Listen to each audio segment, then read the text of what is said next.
ఆ ఊళ్ళోకి వచ్చిన అపరిచితుడు దాదాపు 40 అడుగులు లోతున్న గుంటలో పడిపోయాడు. ఆ గుంటలో నుంచి బయటికి రావడానికి ఎన్నో విధాల ప్రయత్నం చేశాడు. ఎంత ప్రయత్నం చేస్తే అంత బలహీన పడిపోతున్నాడు. చివరికి ఈ గుంట నుండి ఎలా బయటపడాలో నాకు తెలియడం లేదు, ఈ పోరాటం కన్నా చచ్చిపోతే బాగుండు అనుకున్నాడు. అప్పుడే హెల్ప్ హెల్ప్, రక్షించండి రక్షించండి అంటూ కేకలు వినిపించాయి. అదేదో పక్కనున్న మరొక గుంట నుంచి వినిపిస్తున్నట్లు అనిపించింది. ఆ గుంట దీనికన్నా ఇంకో 10 అడుగులు లోతు ఎక్కువగా ఉన్నట్టు కూడా అనిపించింది. అందులో ఇంకెవరో ఉన్నారు. వాళ్లే అరుస్తున్నారేమో. జాగ్రత్తగా వింటుంటే గుంట గోడల నుంచి మట్టి కిందికి రాలుతున్న శబ్దం కూడా వినిపిస్తోంది.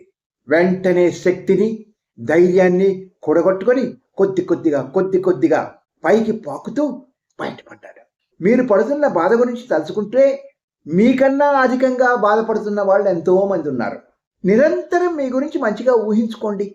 ఈరోజు మీ జీవితంలో బాధాకరమైన రోజు కావచ్చు, తెల్లవారితే మంచి కొత్త రోజు వస్తుంది. అద్దంలో మిమ్మల్ని మీరు చూసుకోండి. గుండె మీద చెయ్యేసుకొని నా కష్టాలను నేను దాటగలను, కొత్త జీవితం అందుకోగలను అని అనుకోండి. మీరు ఎదుర్కోవలసిన పెద్ద కష్టాన్ని దాటడానికి సిద్ధంగా ఉండండి. ఎందుకంటే ఏ మంచి ఊరికే రాదు.